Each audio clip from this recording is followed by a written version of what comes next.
hate it when you have bifocals on and you're looking down and all of a sudden you can't see a thing. Okay, where am I? Wow, that was a hard act to follow, I'll tell you. But it does relate to some of the things that I'm going to talk about today. I think we've just had an amazing time at this conference. I truly think there's been some hugely important information shared, and I hope to contribute that today with my talk about Property Management 101, expanding the horizons of and future understanding.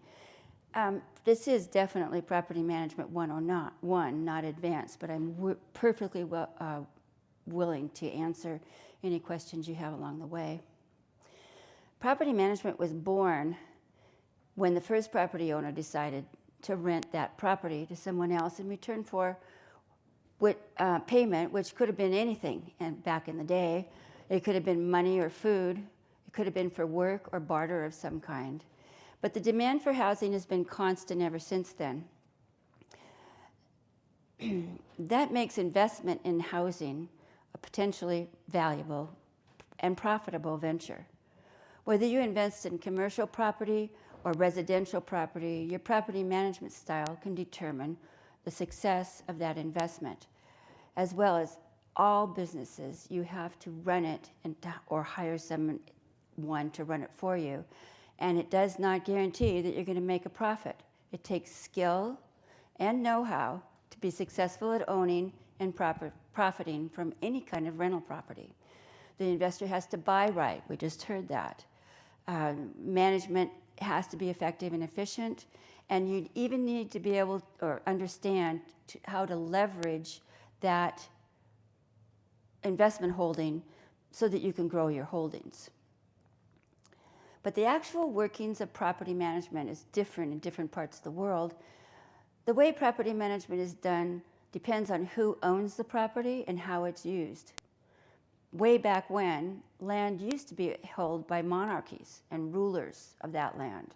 Rents were paid based upon profit obtained for how the land was being used for agriculture or business. Most people lived on the land that they worked on. And rent was paid directly to monarchies. They had debt collectors who would go around the villages and towns and collect rents on behalf of the rulers. They would keep the rent rolls and records which showed if the tenant could not pay what they were expected to pay. Some were corrupt and some were ruthless. And that's probably where property management started to get its bad reputation. They were generally not liked by the peasants who paid the rent. As wealth expanded and nobility was born, land was handed down from those monarchs and those rulers to the individual noble families, who then in turn collected rents and paid taxes back to the rulers of the land. Some of them and they get to keep some of that wealth for themselves, which ended up creating their own wealth. It's very different in the world today. In most countries, property is owned by individuals and corporations. It was only relatively recently in history that anything has changed in property management techniques. New laws have made a difference of how leases are written and rules are enforced. Until recently in the United States, to enforce rent payment, it was hard because tenants had more rights sometimes than landlords, and the rules were made to favor the tenants. Some of you may remember a movie back in the day called Pacific Heights. Does anybody remember that movie?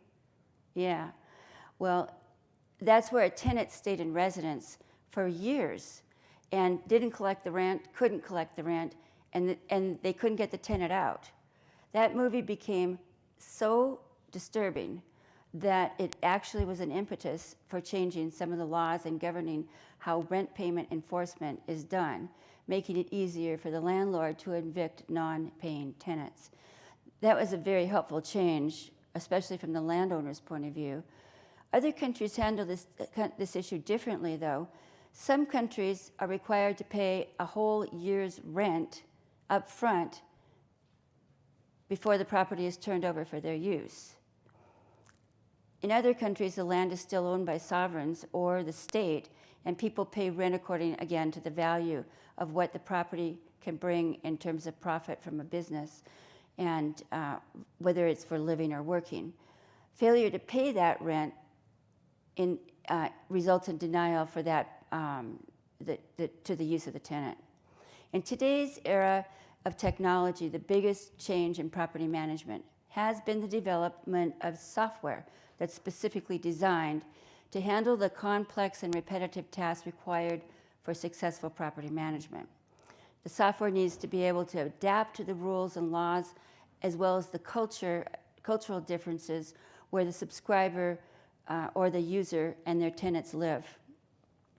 Today, we explore the basics of property management and how technology serves that profession and makes it possible to be profitable and successful and have a good tenant relationship going on with all the tenants in this complex and time-consuming and difficult job. When software was first developed, it was bought in a box, and it was loaded into a big clunky computer that was very hard to move. Now, software has moved from box-based to being in the cloud, using cloud technology.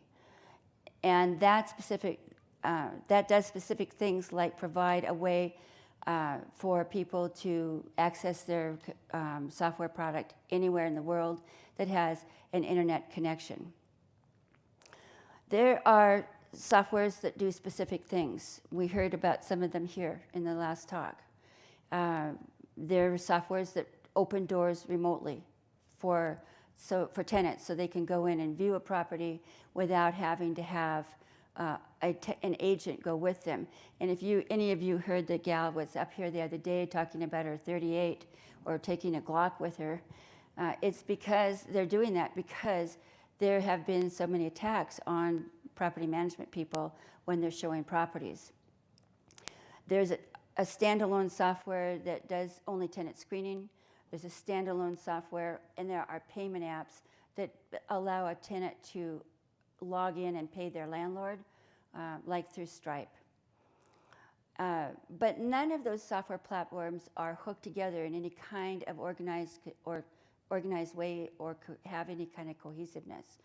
Demand has grown for software where everything is connected into one platform, which allows the subscriber or the user to have a login and do everything from one place. The cost of software differs. There's free software for property management. Some of those free softwares have the tenants pay to have access so that the landlord doesn't have to pay anything. There's software that has limited amounts of production or feature sets that's really low cost. Maybe it's a subscription or a one-time fee per year. And then there's comprehensive software that provides full support of the rental cycle plus accounting.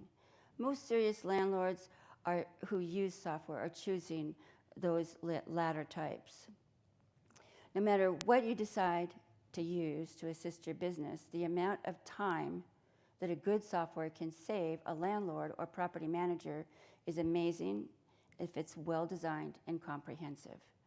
You can benefit from using software to manage even one property. And it's a must-have for people who have many properties and a team that works together to do that management. Most comprehensive software is based around an accounting system that's able to collect the data and reimagine it in a way that produces performance and accounting reports and data that measures the success and profitability of your efforts.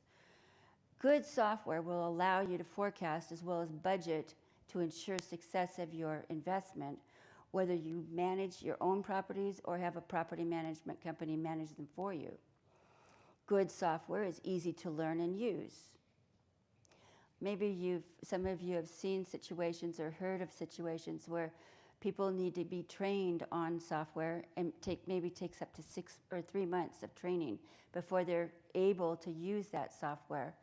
And then if that trained person, which of course the training is valuable, but if that trained person decides to quit or has to move for some reason, that trained employee walks out the door with the value of the training that they received.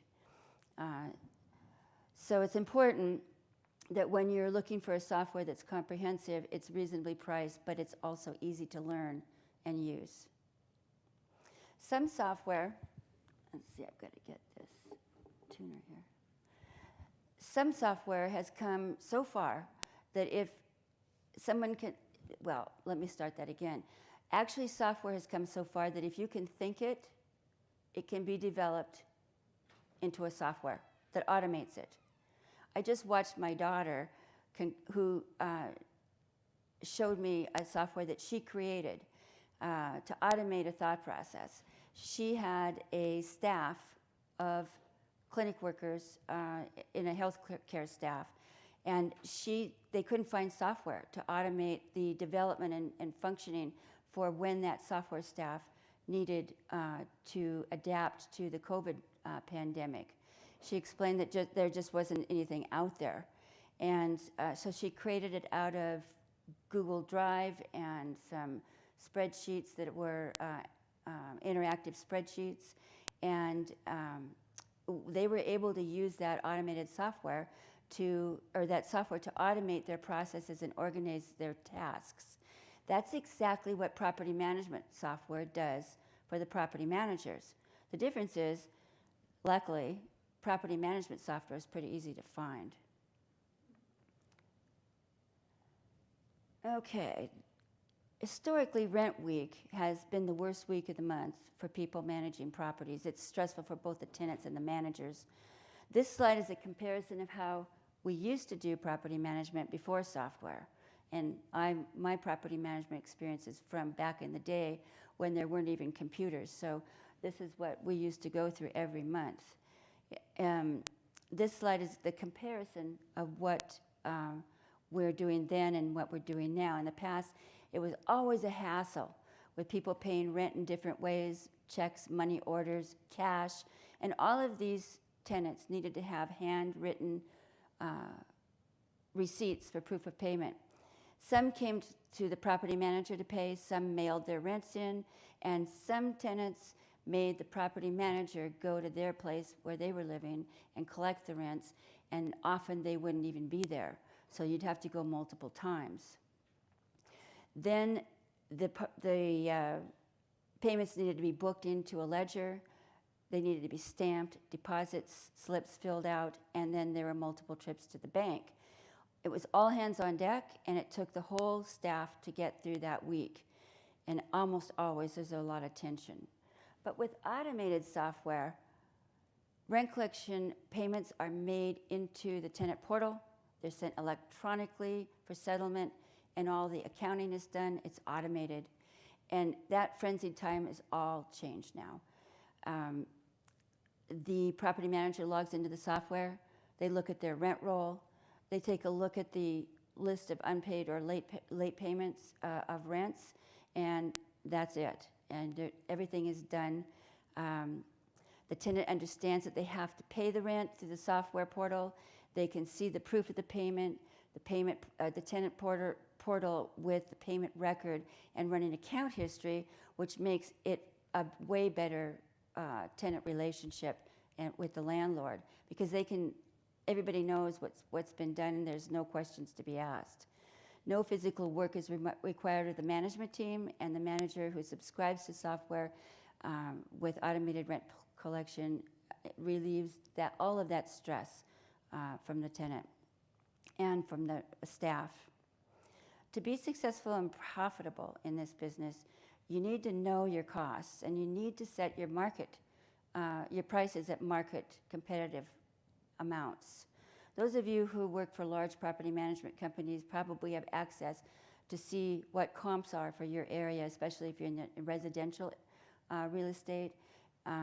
Residential real estate is priced based upon the number of bedrooms and the number of bathrooms, for the most part. Commercial property managers price their property by measuring the square footage. So whether you manage commercial property or residential property, you're going to choose how you charge for the property differently.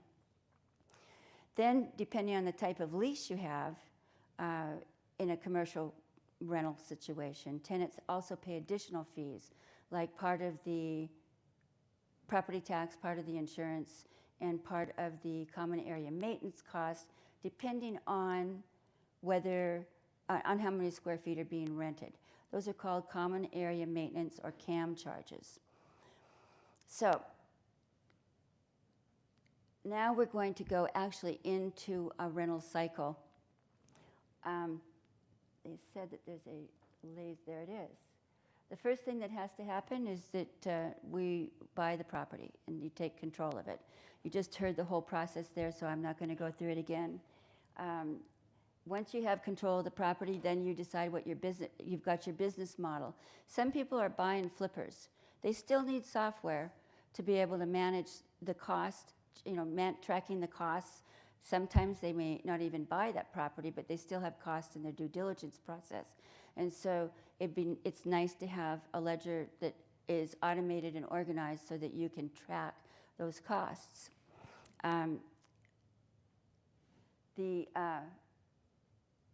There's other models besides buy and flipping, of course. There's buy and flip and tenant and then sell.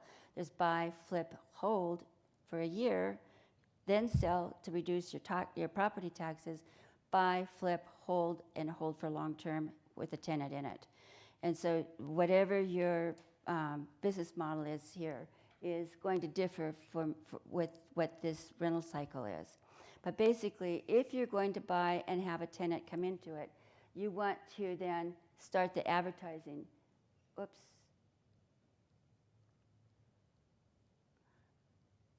Sorry. I'm new to this. Start the advertising early on. And in a lot of softwares have ways for you to advertise that are built in. Some people use social media. Some people use Craigslist. In Canada, they have a thing called Kijiji. It's like Craigslist. Some people use newspapers. Others use on-site signs and flyers to get attention to their rentals. And in our software and many softwares, they have what's called web flyers built in. The web flyer comes from all of the data that you've entered into the software before, and it shows a description of what the property is. It shows pictures. You can actually add a virtual video if you want. It'll show contact information, dates that it's available. And those web flyers can be sent out usually for free, although the market's changing a little bit. We're getting lots more people that want to charge for advertising rentals, like Zillow just did, took a whole lot of property management companies out with it. But when you click it to activate it, it goes, in our software, for example, it goes out to 48 different URLs automatically. And we send out files depending on what their API requires. Some of them are Excel files and some of them are different kind of files, XLM files. And some of them are different kind of files. But it's very easy to get your properties that are vacant advertised if you use web flyers. And sometimes those web flyers have built-in applications that the tenants can fill out and send in. In the best of all worlds, they will also have the ability for you to collect their application fee. There's several steps to working with applicants once you get them signed up. The first is tenant screening and credit checks. Our credit checks are built in, as are many other softwares. A credit check is a report that gives you a FICO or a Vantage score. Vantage scores were specifically designed for rental properties, and they're different. It's a different number system. But basically what it does is it explains the tenant's ability to, and their payment history, and it additionally gives you information on how much credit they have taken out, how many loans they have, how much they're going to have to pay every month to pay off those loans, so that you can add that to the rent amount so that you don't get tenants into a situation where they can't actually pay their rent. It's important that the tenant check or the screening includes a criminal background check for felonies at state and federal levels. The laws are changing here. I'm sure that those of you who are in property management know that there's a big push to disallow people from being able to use criminal eviction histories to deny somebody rent. We also check for sexual predator and homeland security issues or listings. We do that because we want to keep our tenant mix really safe. And so if you have properties, multiple properties or neighborhood areas where there are children, we won't want to have to put a sexual predator in that area. So it's important to know those things. Not that you're going to deny them a place, it's just depending on where you're going to place them. We have just added eviction history, and we did that, we haven't had it before because evictions are not often recorded at the county levels all across the United States. The other thing about evictions is that they don't always go through. When you start an eviction, the tenant may decide they're going to move out early, and then the eviction process is stopped, and the tenant moves out. They may pay the landlord or not. If they don't pay the landlord what's owed, then the landlord can go and do a judgment just for the amount of rent owed. But it makes the eviction history cloudy. And so about 5 years ago, I think, they started collecting better data on evictions and on the history of tenants. And since they've had that data and it's developed into a reliable resource, we're now adding eviction history to our mix. Okay, now we're going to go to lease management. Nope, we're not going to go there. Lease management. Now, when I talk about lease management, I'm not talking about the paper document that you are going to write or the online document that you're going to send to the tenant for e-sign to lease. I'm talking about setting up software so that it remembers what you want it to remember about that lease. And so we've got in our software platform and many software platforms, there's a workflow that you move into to set that lease up so that the software automates it. And you'll first add the property address and the unit number if there is a unit number, the data that the lease starts, whether it's a month-to-month or a fixed lease. If it's a fixed lease, the date of the end that ends, what day the first statement is to be sent, all those kinds of things that are going to be automated in your software. Now, you add the merchant account. Merchant accounts are purchased, no, they're not purchased, they're given to landlords who apply. It's like getting a line of credit, basically. They fill out an application and they send a copy of a voided check, and then the payment processing company gives us that information. We plug it in to our system, and the landlord, whether they have one or multiple merchant accounts, can choose the merchant account that's going to manage that particular lease, so that when the tenant logs into their portal and makes a payment, that payment is actually put into the correct settlement account. There are buildings that have other types of facilities, for example, pools, and they have pool privilege charges. They have parking, and they may charge for parking. Those charges may be done once a year, or they may be monthly along with the rent, and your software should be adaptable so that you can add those charges so that they're recurring if that's the case, or one-time charges if that's the case. You shouldn't have to worry about that. It should be automated.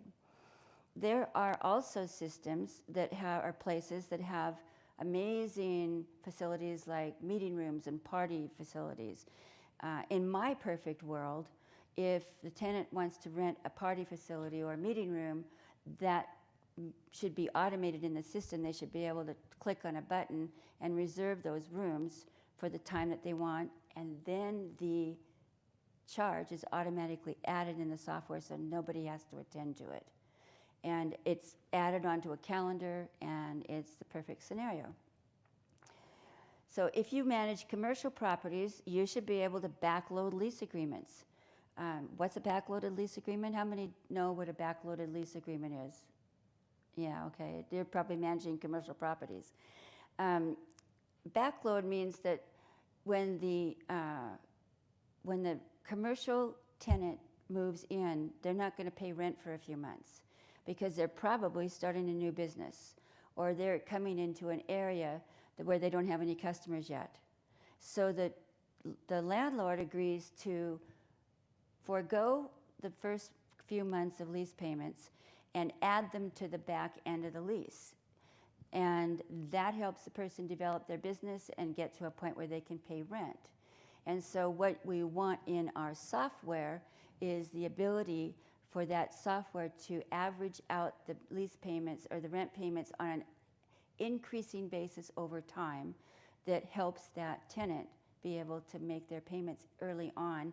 And then by the end of the lease, the full amount that was totally due, even if it hadn't been amended at the front part, is paid by the end of the term of the lease. I hope that's clear as mud. But software should be able to do that. Most commercial leases are for a few years. They're not set up for 1 year at a time. And so there are escalation clauses. They could be up to 99 years for a particular tenant. And so escalation clauses need to be able to be automated and built into a software system.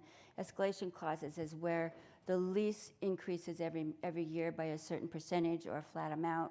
Whatever's in your lease document or in your lease agreement, that should be able to be entered into your software so that it tells the software to automatically increase those rent payments year over year. And then in big buildings, there are probably mail rooms, and mail staff can use the software, should be able to use the software to notify tenants when packages or have been delivered, or when they've got mail that's backed up for quite a while. And that notice is stored in the software as a message that can't be removed so that there's proof that the message was sent. These are just little idiosyncrasy things that are really nice to have in your software, because if the tenant tries to say, well, I never knew, you never sent me a statement or notice, you can go back to that software and show them that you actually did. Some mail rooms have people who have problems remembering to pick up their packages, and they run out of space, they run out of storage room, and they have come to the point where they've had to start adding charges for storing packages that tenants don't pick up.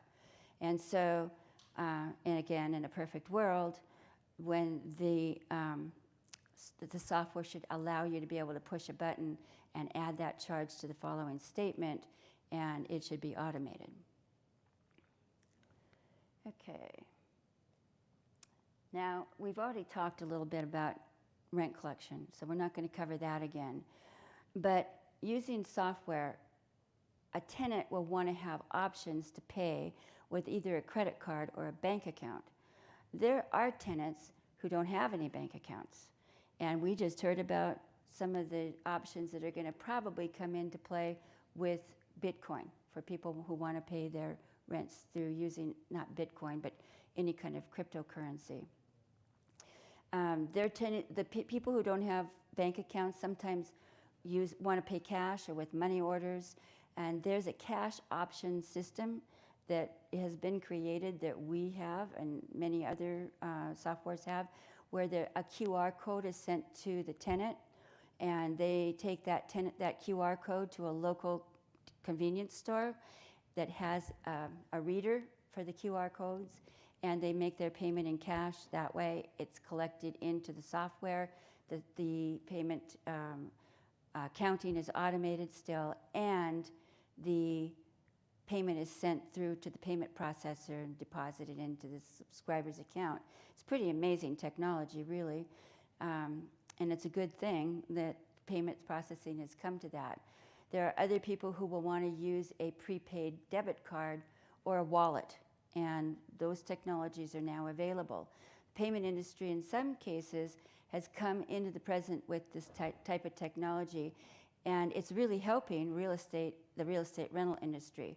It hasn't always been like that, and we've been through the process of having payment processors who were very unfriendly to our area of doing our sector. You just have to be sure that your software, the one that you're using, or the one that you're considering, supports this newest kind of technology. Okay, I'm going to skip forward because I can see you're there. Reports are important. In your accounting system, you should be able to have P&L reports, balance sheets, cash flow reports at the portfolio level, at the property level, and at the unit level, and other kinds of reports. Any kind of thing that you need, you should be able to get on your software. In our software, we are actually doing some work with agnostic ideas about how to collect data and provide whatever kind of report a person would want. Numbers of days between vacancies, number of late payments, and attaching that to a specific maybe manager, maybe one of the property managers. You want to find out if they're having chronically late paying tenants. And then you can go in and solve your problems by having that big data to help you with the process. And repairs and maintenance is a huge problem. Most softwares don't have systems for repairs and maintenance. They're standalone systems. We're in the process of trying to build a repair and maintenance system that is actually interactive and allows you to do all of the things, all of the very, very busy things that are required in property management. I have skipped virtual file cabinet on purpose. We have one. We have a library that collects all of your, you can put in all of your own leases, or you can use the ones that we provide. So anyway, there are, I'm going to finish this by saying there are many types of property managers, but I'm going to talk to you about the two opposite types. The first is organized, understands the needs of the business. They have good relationships with their employees and the tenants and the owners. They get bills paid on time and repairs done on time. Their turns are done in a day or two. They are able to keep high occupancies. They are profitable, and guess what? They love their work. The second type is the guy or the girl who is disorganized, always seems to be behind the 8 ball. Their staff is stressed, their tenants complain, and owners for whom they manage are unhappy. It's hard to get repairs done in a reasonable period of time. They are behind on inspections, and turns take from a week to a month. They are not very profitable, and they basically don't like what they're doing. So why would that be? Once again, I'm going to say it. It's the organization of your business. It's critical. And you need to be able to organize all those jobs that I've discussed so that you should start with the first tenant that you rent to, not the 50th. So remember that you need to know your costs. You need to set your prices so that they're market competitive. Time is money. Now remember the two types of property managers, one who hates their job and one who loves it, and one who is rattled all the time and one who's not. Those are opposite faces of property management, that love-hate relationship. And it's up to you, basically. You get to make the choice. You choose it by the choices you make and how you manage. Some people don't want to spend money on property management software. That's their problem. It's out there, it's available. I highly recommend it to anybody who's doing property management today. The future of property management is a matter of choice. Thank you. Are there any questions? I'm so sorry. We don't have any. Okay, that's fine. I just need